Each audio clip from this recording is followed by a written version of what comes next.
documentation. Because I know, so there's a couple different pieces that are important. The student needs to have a minimum 3.0 cumulative GPA, and they have to maintain that while they're employed as an academic specialist.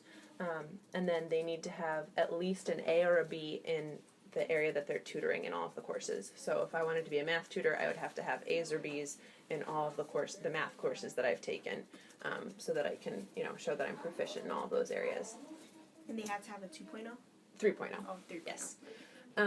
I can give you this form too if you'd like it. Okay.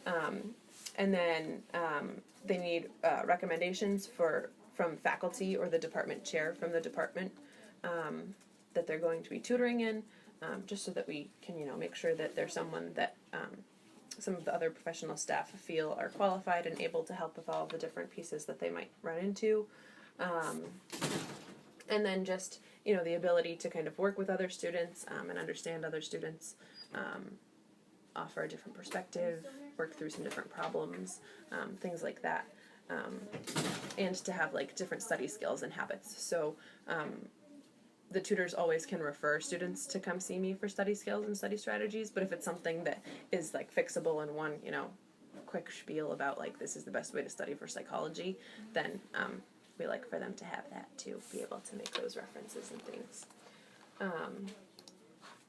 So that's tutoring and coaching. And then the other piece is this supplemental instruction that I mentioned a few times.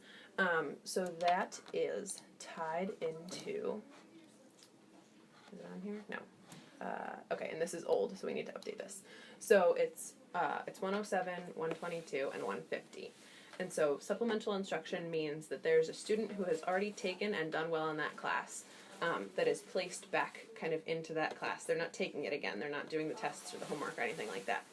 But they go to the class at least once a week so that they know where the professor is, what content's being taught, what's going on. They're on the same page.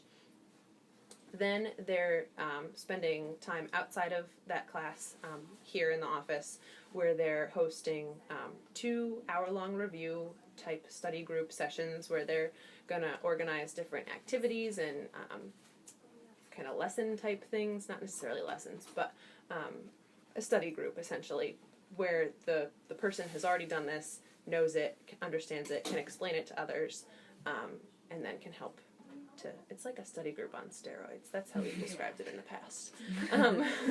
So that's supplemental instruction. And then they also host, outside of those two group sessions, they'll host office hours where students can kind of just come in and ask questions. And so they do that once a week, that you can just kind of pop in, and if it's a more specific homework question, you can ask that then. Whereas during the SI group sessions, you're not necessarily working on homework, it's more just kind of reinforcing some of the different topics and things that you've worked on. So that is SI. What else? We're going to be running some workshops this semester. Those are actually put on by the peer mentors. So there's a peer mentor in every INQ class, and they had to take a class in order to become peer mentors. And so during that class, they had to put together some kind of a presentation. In the spring, we went and sat in on all of the presentations and helped them to, improve them, make them the best that they could be. And prepare them to present them in the fall. So we're still getting that schedule together. It should be posted fairly soon because I think it's almost done. But there's going to be all different workshops, and the peer mentors will come in. Students can come and swipe in for those right at the front desk, and then go visit those workshops. So that's a cool thing. For the peer mentors, do they have to be in a specific field, like math or? Nope. No. So peer mentors are generally students that are recommended out of their INQ class. So you take INQ 101 in the fall, and then in the spring, sometimes students are recommended either by their professor or someone else on campus, or maybe by their peer mentor that was in their INQ class, to take INQ 390, I believe it is, and that's kind of like the peer mentor prep course. So you learn about different student development things. And this isn't through our office, it's through first year experience, and then student involvement and leadership development helps to coordinate all of this, but in that class you learn about different strategies and like icebreakers and different things that you could do with an INQ class, and then at the end of the spring semester they have an application process. So if you decide while you're in that INQ 390 class that you don't actually want to be a peer mentor, you're not tied into it. If you're really good at it, they'll probably try and convince you to. But there's still an application process after that. So you get the 3 credits. Students aren't required to come. They can come in on their own accord. We encourage people to come in as early and often as you can, because it is easier to A, make an appointment, but B, take the time to calmly go through the material if you schedule the appointment ahead of time. Whereas if you're like rushing the day before something's due, or like the day that something is due, you want to have it read over, or get some help with it or whatever before you turn it in. Sometimes it can be difficult to come up with an appointment time, but it can also be just kind of really rushed, and it's not a great environment to kind of take in all of that information when you're doing it at the last minute. So come in early.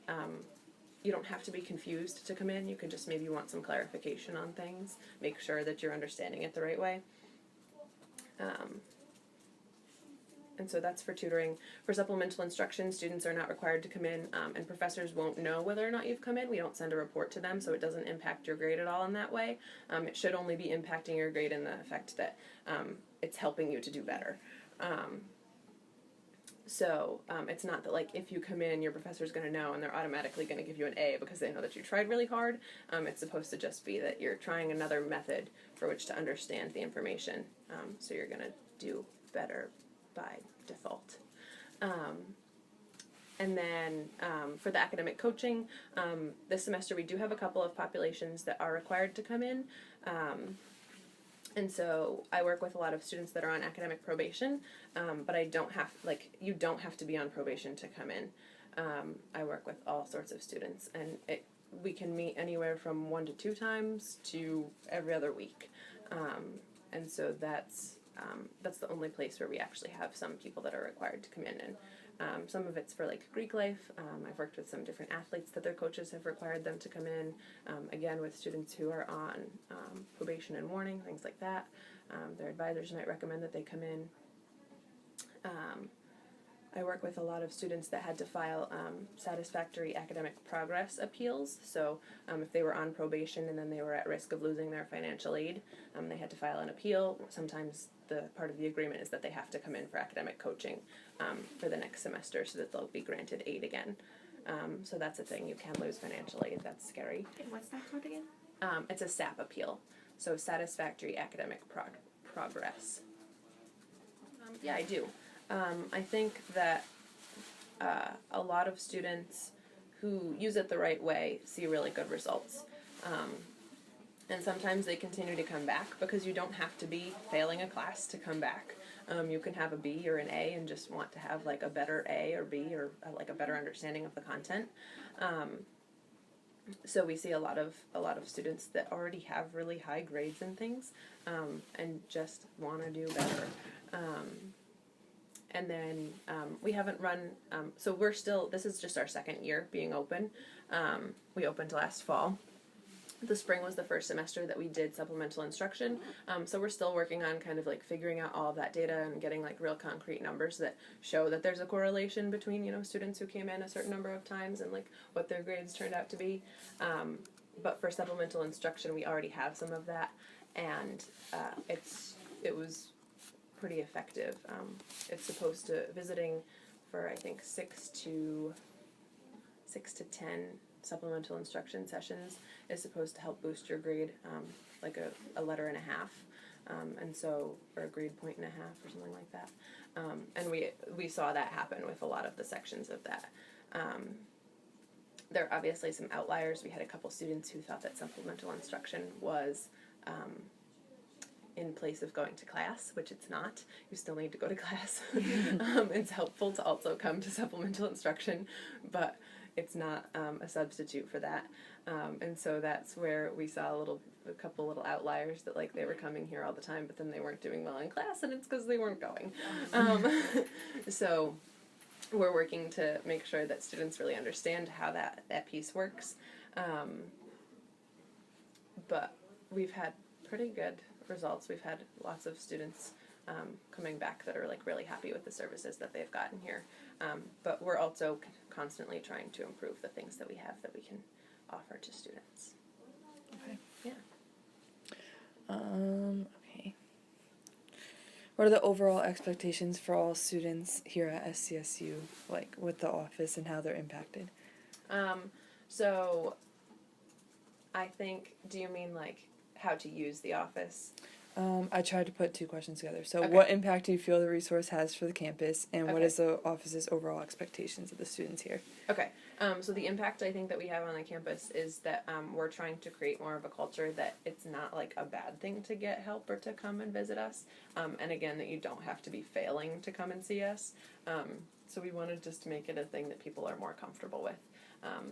Like we don't want anyone to be nervous or like feel weird about coming up here. We want it just to be like a really comfortable space where people can even just come and study.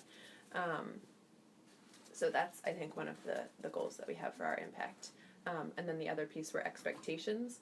And so expectations, we don't have a lot of rules, you know, we just want people to, again, feel comfortable and like come in and do their thing.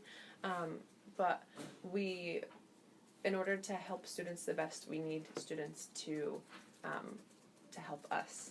So that means like not bringing in like food and drink because we have a lot of different technology in the space and it's a brand new space. So we want to keep it clean and happy as long as we can. To just kind of like be mindful of the other students that are around. So if you come in for a study group or something like that, like that's awesome and we want you to use the space that way. But just like being mindful of the people that are around you. And, you know, keeping your volume, you know, reasonable so that they can also be studying or, you know, getting tutored or whatever.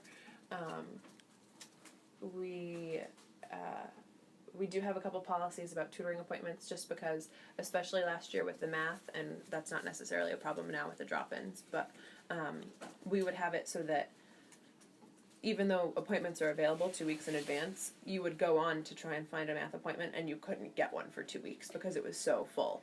And so part of the problem there was that students were making appointments and then constantly not showing up for them, or making them and then canceling them like the minute before. So other people didn't necessarily realize that those were available appointments. So we have implemented some policies that if you're 10 minutes late to an appointment, then it's fair game. So if someone has dropped in and they're looking for a tutor for history or psychology. Psychology is a better example because I don't think we have a history tutor right now. So if you're looking for a psychology tutor and, you know, this person had an appointment but it's 10 minutes in and they're not here, then you can kind of pick up that appointment and use that time. And then also, if you miss 2 appointments, we're going to need to have a conversation about, you know, making sure that you understand what it means to make appointments and then constantly miss them. And so the policy right now is that we would block you from being able to make appointments further through the semester until you come in to have that conversation with us. Because it's really about kind of making sure that you're being fair to the rest of the community and the rest of the students and allowing them to get the help that they need as well. Okay. Yeah. Anything else? I think that's all. Same. Thank you. All right. Yeah, no problem. I hope that was helpful. If you need anything else, I'll give you my card and then I'll